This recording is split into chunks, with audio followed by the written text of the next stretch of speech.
दुनिया भर में बढ़ती आबादी और इसके बीच अनचाही प्रेगनेंसी का खतरा।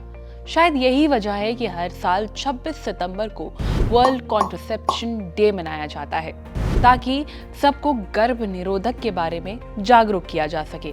लेकिन क्या आप जानते हैं कि जानकारी की कमी की वजह से आज भी कई लोग गलतफहमियों के शिकार हैं। तो चलिए आज बात करते हैं गर्भ निरोधक के अलग अलग तरीकों और उनके फायदे और नुकसान दोनों के बारे में। सबसे पहले बात करेंगे गर्भ निरोधक गोलियों की। ये दो तरह की होती हैं। एक होती है इमरजेंसी पिल्स, जो संबंध बनाने के 24 से 72 घंटे के अंदर लेनी होती है, और दूसरी है रेगुलर पिल्स, जो मासिक चक्र के हिसाब से रोजाना ली जाती है।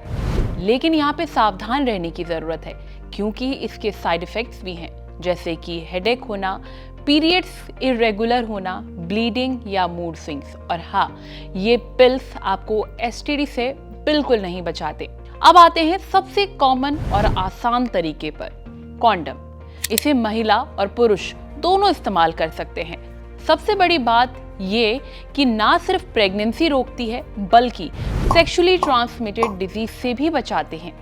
हाँ, इसका एक नुकसान है, अगर सही तरीके से इस्तेमाल ना किया जाए तो ये फट भी सकता है या लीक भी कर सकता है। अगला तरीका है IUD यानी इंट्रायूट्राइन डिवाइस। ये टी शेप का कॉपर डिवाइस होता है, जिसे डॉक्टर गर्भाशय में लगाते हैं।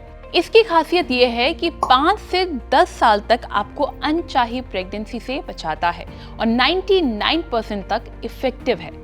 लेकिन ये तरीका एसटीडी से नहीं बचाता और कई बार पीरियड्स ज्यादा पेनफुल या भारी हो सकते हैं।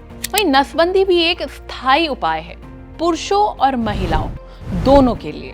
पुरुषों में स्पर्म वाली ट्यूब को काट दिया जाता है और महिलाओं में फेलोपियन ट्यूब ब्लॉक कर दी जाती है। ये तरीका परमानेंट है, यानी कि एक बार करवाने के बाद आप पेरेंट बनने का सपना छोड़ दीजिए।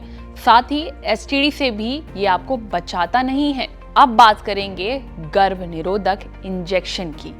ये 1 महीने या 3 महीने में डॉक्टर की सलाह से लगाया जाता है। असर रहता है 8 से 13 हफ्ते तक। लेकिन इससे समस्या भी है, आपके ब्लीडिंग जो है अनियमित होते हैं और टाइम पर इंजेक्शन ना लगवाने पर रिस्क बढ़ सकता है। आखिरी तरीका होता है वजाइनल रिंग, एक छोटी सी प्लास्टिक रिंग जिसे महिलाएं योनि में डालती हैं। ये हार्मोन रिलीज करती रहती हैं और करीब 1 साल तक अनचाही प्रेगनेंसी से बचाव करती हैं। लेकिन ये भी एसटीडी से नहीं बचाती है और हर महीने सही समय पर इसे बदलना पड़ता है। यानी कि वर्ल्ड कॉन्ट्रासेप्शन डे पर मैसेज क्लियर है, कॉन्ट्रासेप्टिव चुनने से पहले डॉक्टर की सलाह बहुत जरूरी है। हर तरीका अलग है, हर शरीर अलग है, और याद रखिए कि कॉन्डम ही एक ऐसा ऑप्शन है जो आपको एसटीडी से भी बचाता है। यानी कि सही जानकारी होना बहुत इंपॉर्टेंट है।